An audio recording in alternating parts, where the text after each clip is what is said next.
भूतिया घर, दो बहादुर भाइयों की रहस्यमयी कहानी। दो भाई वीर और महावीर अपने घर के बगीचे में खेल रहे थे। उनकी माँ पास ही एक बेंच पर बैठी उन्हें देख रही थी। तभी उनके पिताजी घर लौटते हैं।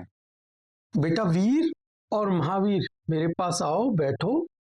माँ और दोनों बच्चे पास आकर पिताजी के साथ बैठ जाते हैं। बेटा, मेरी नौकरी का ट्रांसफर हो गया है। अब हमें दूसरे शहर में शिफ्ट होना पड़ेगा, तो तुम दोनों को तैयार होना पड़ेगा उसके लिए। ये सुनकर बच्चे थोड़े उदास हो जाते हैं। वाह, मजा आ गया, अब मैं अपने नए घर में रहूंगा। हाँ भाई, पर हमें अपने पुराने घर की बहुत याद आएगी। चलो बच्चों, अब चलने की तैयारी करते हैं। अब सब एक नई जगह आ चुके थे, जो कि एक पुरानी विशाल हवेली थी। हवेली के चारों ओर झाड़ियां, बड़ा बगीचा और सन्नाटा फैला हुआ था। आए, कितना बड़ा गार्डन है, मैं तो यहाँ खूब खेलूंगा। हाँ भाई, तुम बिल्कुल सही कह रहे हो, हम दोनों मिलकर खूब मस्ती करेंगे। अगले दिन पापा को अपने ऑफिस के काम से शहर से बाहर जाना पड़ता है। घर में अब सिर्फ माँ और दोनों बच्चे ही रह जाते हैं। रात का समय था, हवाएं तेज चल रही थीं और दरवाजे अपने आप जोर जोर से बज रहे थे। माँ, मुझे डर लग रहा है। पर भाई, तू तो वीर है, तुझे किस बात का डर।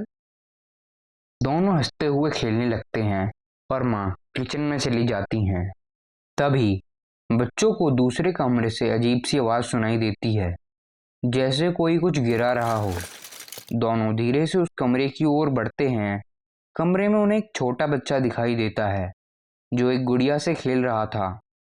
लेकिन वो बच्चा सामान्य नहीं था। उसका चेहरा बहुत डरावना था और आंखें खून की तरह लाल। अरे, ये बच्चा कहाँ से आया? तू कौन है और यहाँ क्या कर रहा है? मैं एक भूत का बच्चा हूँ और ये घर मेरा है। ये सुनकर दोनों भाई चौंक जाते हैं, लेकिन जब वो दोनों पास आते हैं तो वो बच्चा अचानक गायब हो जाता है। तभी किचन की दिशा से माँ की तेज चीख सुनाई देती है। बचाओ बच्चों, मुझे बचा लो। वीर और महावीर घबरा जाते हैं और दौड़ते हुए किचन की ओर भागते हैं, लेकिन वहां माँ कहीं दिखाई नहीं देती। माँ के साथ क्या हुआ? क्या माँ सच में गायब हो गई हैं? क्या वो भूत का बच्चा वापस आएगा? क्या वीर और महावीर अपनी माँ को बचा पाएंगे? जानिए अगले भाग में।